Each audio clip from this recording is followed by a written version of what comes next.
Hey, Steve, how's it going? Good. How are you? Good. I'm actually doing pretty fine because we're in like an unseasonably warm winter right now up in New England. So, I mean, knock on wood, we want to keep it that way. But it doesn't mean that if you're kind of a shipper right now, this isn't one of those this isn't that season that you're like, oh, this is easy. Like, winter kind of sucks. It's a fair point. Yeah. This is from a Florida boy too. So like I'm moving up here. I'm like, oh, God, I hate all this stuff. It's just rain that doesn't go away. But snow, all those conditions, it really sucks, especially in logistics. I think you even sent me a little stat saying that like it's estimated that 3.5 billion a year is happen. Sorry, I'll redo that. So heavy rain, blizzards, and high winds are estimated to cost the trucking industry 3.5 billion a year due to delays. Yeah, it's a really big problem. I mean, if you can imagine, kind of the weather problem, the weather patterns going throughout the year. I mean, we've had it pretty good in the Northeast so far. I think this morning on the local news, they said it was the third warmest January in Boston ever. So pretty good stuff there. But, there are definitely other parts in the country that are affected pretty constantly by, storms and winter weather and freezing cold temperatures and, blizzards. So it's not just the Northeast. Right. So today's topic I want to talk about, and I think it's going to be a fun one, especially for me, just because, again, I grew up in Florida. So I never experienced winter. Like we had 1 week that it was cold.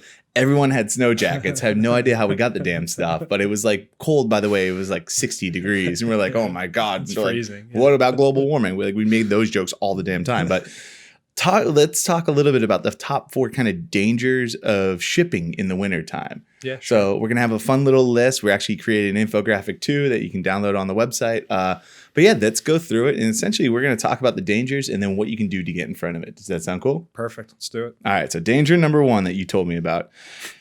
The top 4 dangers of shipping in the winter. Number 1 is road closures, kind of like traffic too. What do you mean by that? Yeah, sure. I think anyone that kind of grew up in the Northeast or the Midwest or places that are kind of heavily affected by storms understands how bad traffic can be. When the first sight of snow, it feels like everyone here in Boston screams to 30 degrees on the highway. So what that causes is a lot of congestion on highways and major roadways. Think about something as simple as plowing, right? Like we have a lot of infrastructure here for plows. I remember a couple of years ago I was down in Georgia and they got like 4 inches of snow. It crippled the city for over a week. Same thing in Seattle, right? Seattle, because of the Puget Sound and because, conservation efforts for the salmon, they can't salt their roads. So every time it snows in Seattle, it's a very hilly city. You got people sliding all over the place on the roads, right? So it's just, it's a combination of kind of weather patterns and different, different issues in different parts of the country that can really, really shut down, the highway systems that we need to deliver goods. So, it's a lot of planning around, storms coming in this area. What can I do to affect, maybe to get my goods delivered or get them delivered here or, whatever challenge I'm trying to solve. So you're like 100% correct. I remember I was in Wyoming one time filming like a whole podcast series and like, we literally had like probably 200-mile stretch of just highway. It was 1 lane, like that was it. Yeah. And like right before you entered it, there's giant signs that say like, if this is flashing, this road's closed. And you're like, but there's no other road. What am I supposed to do? Like it's a 12-hour journey to get to that next city or a straight shot. You're like, wow, this is crazy. Like what would happen? And imagine you have a truckload of appointed freight. There's some pretty high value of goods and you need to get to someplace at the end of that that's 12 extra hours of transportation, right? It's incremental fuel for the carrier. It's it's a delay. Who says that 12-hour road is in really good shape or open, right? You might have to completely redirect and go around the storm. So, I think it's kind of challenges that actually everyone can identify with. Everyone's probably had maybe not you Florida boys, but everyone else has kind of had a similar experience where they're locked down in traffic. So imagine that happening in an $800 billion a year industry where there's trucks moving all over the place. So what can the shipper do? How do you get kind of in front of road closures? Yeah, sure. I think what you have to do is kind of plan ahead of the road closing, right? Once the road's closed, there's only so many levers that, kind of you as a supply chain manager have to pull. I think it becomes a little bit of a planning issue, right? So you understand that the storm's coming. You kind of understand how big, how much of an impact that storm's going to be. Are we talking about an inch? Are we talking about 3 feet, right? Like, and then you have to look at the stuff that's coming in. You probably have to look at kind of your stock levels. How much stock do we have at various facilities? What are my customers? What does my purchase order information say? Do I have any kind of high priority hot shipments, maybe appointment freight that I need to get to a customer? Those are kind of all the questions you want to be asking yourself. And one thing that we do a lot of is kind of expedite freight. So helping companies get their goods to different parts of the country, before the storm, before we're sitting in a road closure situation, before we're swamped on, 93 in Boston trying to get around, right? Right. So it becomes a little bit of a planning and reaction exercise. Is there, and this is just off the top of the head, is there a recommended amount of like budgeting we do for like just, hey, we know, and this probably goes into like the data and all the fun stuff, but like, do we have like a recommendation for the amount to budget in terms of like wintertime? You do a decent amount of shipping during kind of areas that most likely. I think what we do in a lot of our, I think the answer is it varies kind of carrier to carrier, but what we do in a lot of our negotiations is actually negotiate expedite services.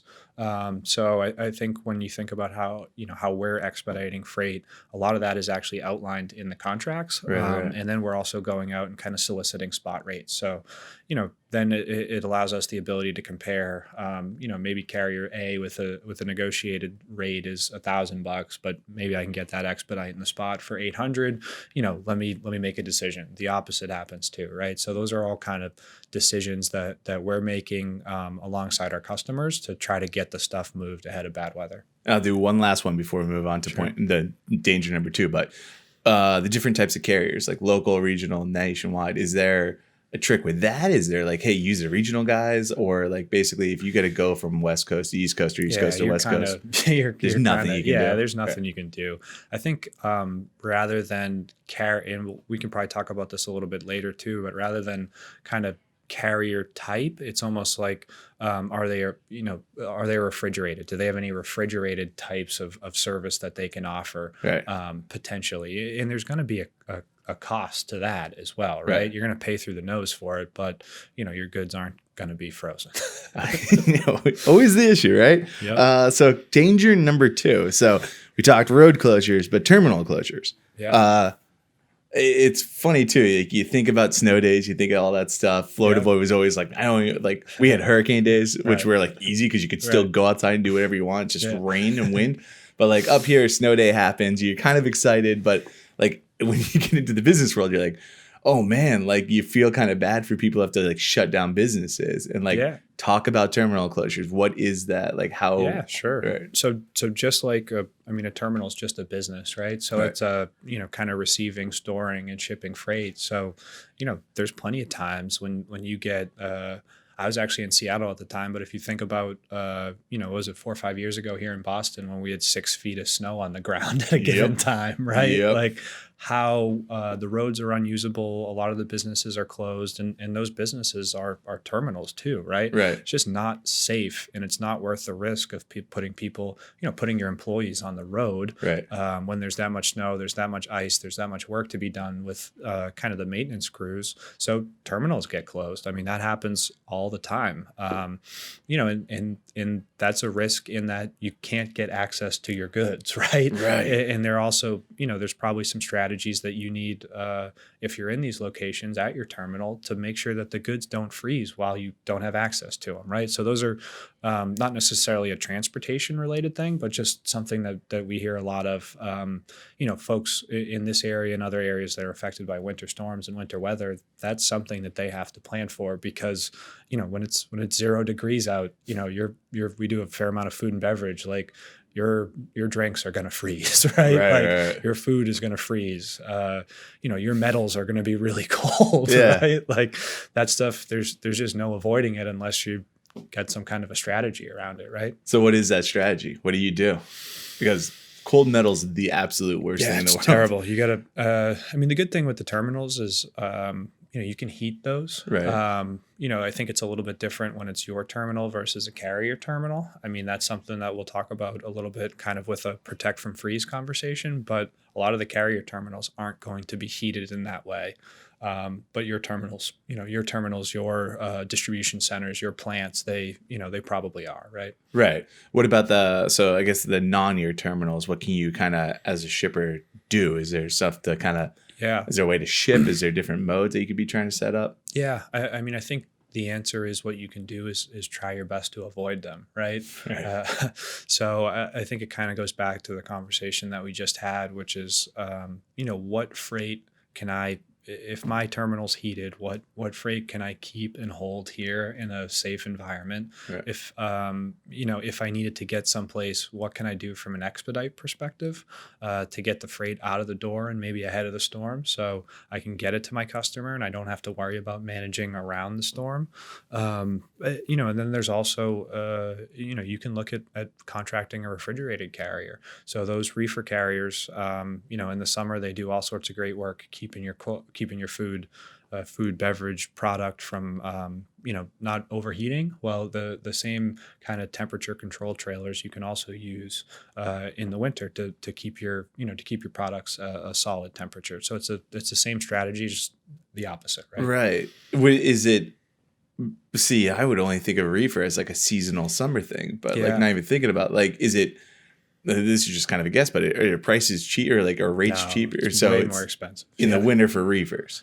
Yeah, reefers are kind of always because it's just they got to run the stuff. Exactly. Okay. It's a specific kind of specialty type of trailer. Right. You have to. It's an energized trailer, right? There's it's a lot more expensive trailer, and there's. Again, we talk a lot about kind of capacity. Right. Capacity in those markets are super, super tight. So the space goes at a premium, especially when everyone wants it, right? So when does everyone want it? When it's 120 degrees in the summer, and when it's 110 below in the winter, right? Right. So those commodities, the prices kind of spike up pretty significantly. Yeah, so that's one of those more expensive. Like a reefer is going to, if it's got to be moving and stuff like that, you can't keep it in your own heated terminal that you kind of know the environment. A reefer's, it's just going to be expensive though. Yeah, it's going to be expensive. So, so is an expedite, so are delays, so it just, I think the theme of the winter storm is kind of incremental cost, which is, what we actually led the podcast with, right? But you can, as you go through it and start to think about it, you can think about all the different ways that incremental costs are put on, put on businesses when a bad weather situation is happening. Right. And as long as you are aware of these dangers, you're able to communicate it to your team and just kind of hopefully you budget it out a little bit. You have that kind of stuff, especially if you know your shipments, you know your freight DNA, you should be fine. All right. Danger number 3. And this one's sort of kind of piggybacks a little bit off the one we just did. But port operations, I mean, it's the same thing. Don't show up. It's horrible out here. Yeah. So stuff's closed. But what else, other than that, what happens with port? I mean, for anyone that's kind of familiar with port operations or have driven by ports, you think about those large cranes, right? So a ship comes in, the crane comes down, it picks again, we're talking kind of about container shipping here, but it's picking those containers off and running through the port operation to get out the door to get delivered wherever it has to go, right? So if you imagine kind of those high wind, high cold, blustery January, February days where there's a ton of snow, those cranes can't operate. So what they can't do is get those containers off the ships and into the hands of the drayer who can get it to the terminal, right? So it really just, what it ends up doing is shutting down the port. You can't, it's not as much of a problem with the ships getting in. It's more getting the containers off the ships and into into kind of our transportation networks. That's something you don't even think about. I got a couple of buddies who are union plumbers and they work in these new high rises in Boston all the time. And they're January, February, they're I'm just freezing. I'm in this exposed thing. Freezing cold. And they're the wind is the absolute worst thing. Right. And you're well, everything's open, but you don't think about that with the Port Authority. It's just the high wind. Doing the same thing. Right. The longshoremen work, I mean, it just kind of goes down. It's again, they create dangerous situations for people and it's just not worth the cost of putting those people at risk. So what you see is a lot of closures, a lot of delays. There's equipment risk. So, port authorities and businesses and transportation providers, they'd rather just be safe and not put that they're not willing to tolerate that level of risk, right? So yeah. And the high wind too is something that, like, it's not just necessarily a crappy storm that the whole city shuts down. Like, this stuff happens all the time. It's just crazy wind. So what do you do to get in front of that? Because it's not like could be happening constantly. Yeah, sure. I think talking to our customers, one thing that we've seen them do in the winter months when they're kind of at risk for storms is, potentially look at carrying more stock, right? So as companies are kind of, over the last 10, 20, 30 years have moved more to a lean model where they're trying to intentionally run lean on stock, not carry as many weeks of cover. That can be really dangerous when you're looking at heavy delays, right? If you're only, everyone would love to have, 4, 6, 10, whatever the amount of weeks of cover is, but just as goods get more and more popular or there are production delays, there's a whole various amount of reasons why something could be, your companies are always running low on something, right? And so then you add delays, you're looking at risks there. So, I mean, one thing that a lot of our customers will kind of think and talk about is, well, we're stocked up a little bit. So we have the stock, we can expedite, wait for the storm to clear, and then, wait for us to get goods, right? Because it's kind of a two-way mechanism. You need the inbound so you can ship the outbound. If you're shipping all that outbound and you're getting nothing in, you run out pretty quick. Right. Oh, that's it. Fascinating. And I think that, like, kind of the last danger is going to be an interesting one, a lot, especially for kind of veteran shippers, because usually it's sort of the thing that a lot of people associate with protecting yourself from the winter, which is protect from freeze, which is kind of a normal thing you set up with trucking. But there's some danger with that too, right?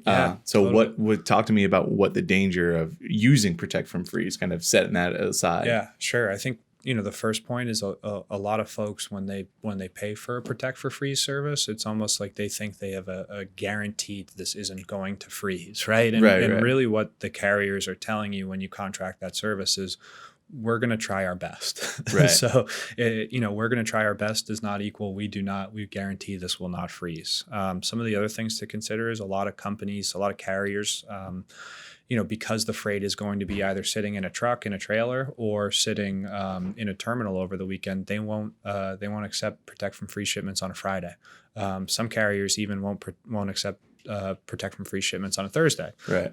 So there's only one example of how to think about this and manage it would be there's only so many days that you can potentially even use that service, right? Right. A lot of companies think, when they get a protect from freeze service, that their freight, when it shows up to deliver, it's all going to be blanket wrapped. That's not the service that you're really contracting.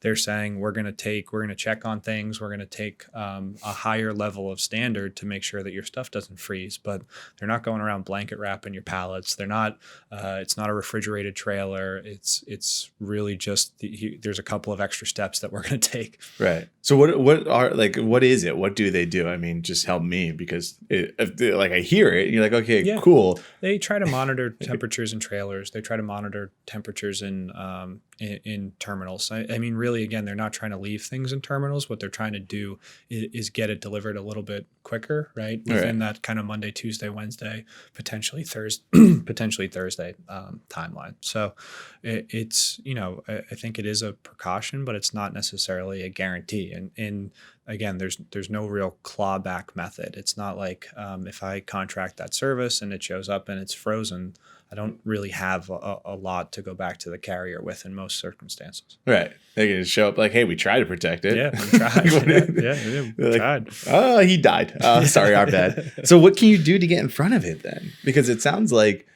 I mean, it's like the more expensive routes. And then you're like, well, I get to do this like service level protect from freeze, and there we go. But like, as you said, there's plenty of issues. What do you do to kind of get ready for that, or even kind of be in front of like the fact that protect and freeze isn't always the answer? Yeah, I think, I think this is where data starts to play a little bit of an element, right? If you look at your shipments from last year. So looking at which carriers, which terminals, which areas, which shipments were affected in your previous year.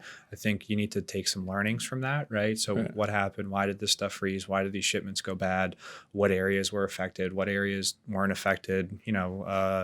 They didn't have any problems in Boston, but they had all sorts of problems in Columbus, Ohio, right? What are they doing differently in Boston that's not happening in Columbus, Ohio, right? I think those are some of the conversations that you have to. It becomes a planning thing, and kind of a cost tolerance thing, right? So if you plan for it. And you're willing to potentially expedite some stuff. You're willing to pay for some refrigerated services. You're potentially willing to pay maybe some late fine, something like that. You kind of have to have a little bit of tolerance for cost and a solid plan about what you're going to do when winter weather starts to come through. Right, because you got to contextualize your data. I mean, if there's something that we've talked about in like this past kind of 2020 so far, we've really talked is data. But that whole idea of like you're not taking this sort of hyperbolic kind of every time it goes to Ohio, it freezes and crap. Like if you're looking at actual freight data and you understand this, you can contextualize, okay, this is kind of when we need to have protect from freeze. This is when we need to expedite. This is when we need to do these types of things. Yep. I think that's exactly right. And I think there's also for some companies, there's external data sources that you're able to tap into. Right. That might be an option if you have really high value good and you want to do this, 1 degree better, right? There's certain services out there that will basically provide a risk profile to any shipment. And so they're looking at anything from weather to social unrest to, whatever it is. Coronavirus. Right? Yeah. The Chinese Cobra virus. I'm all set with that. Such a cooler name. Why did they go Corona? I have no idea. But yeah, if coronavirus is interrupting your supply chain, right. Whatever it is, they're looking at kind of those point pairs, the route that it's going to take and what some of the risks are. So, there are, if you want to get some more real-time information on what a risk of a given shipment is. I mean, there's definitely data integration services that you can go out and source externally that'll provide that for you. So, that's something that some companies wish to do. Other companies are kind of good with, heating a terminal and sending some expedites and kind of managing. So, and we can cut this out if you don't want to do it. But is there kind of a particular resource or vendor that we've used for risk assessment that like we find to be kind of good in terms of like they truly are looking at the data? Yeah.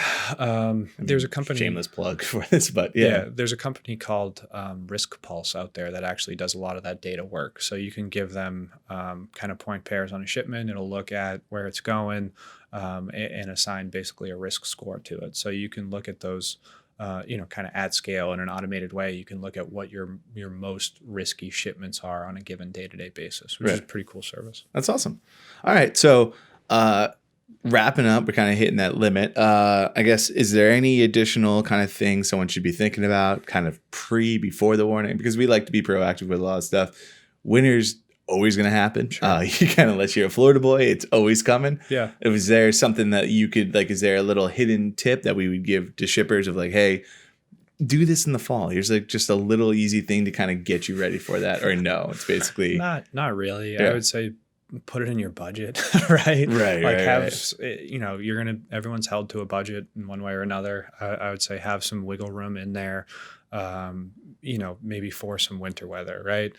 You can get yourself in some trouble if, maybe this year carries on and we don't have any winter weather in Boston. If you don't add some in your budget for next year, you could be in a much different situation where you're upside down. So, the answer is not great, but we can't control the climate. So it's kind of like plan to spend some money and understand what the tools in your toolkit are. There's not a ton and they all come with a cost, but that's why you get paid the big bucks as a supply chain manager, right? Maintain your snowblower because the snow's it's coming eventually. It might be fine right now, but you got to at least start that thing up once a month. Yeah. That's why you get the big bucks. All right. A cool thing that we did for this, just again, it's been easy, right? And that's the whole problem. If you're not practicing, you kind of forget. So we made a little infographic that's going to be on the page, like I said. So you can go to the Aborn podcast page. We kind of, every episode gets its own individual video, like audio. You can go all right there, and we'll also have the download link. So you check it out there. Anything else for you to kind of talk about, Steve? No, I got nothing. Check out the website. Awesome.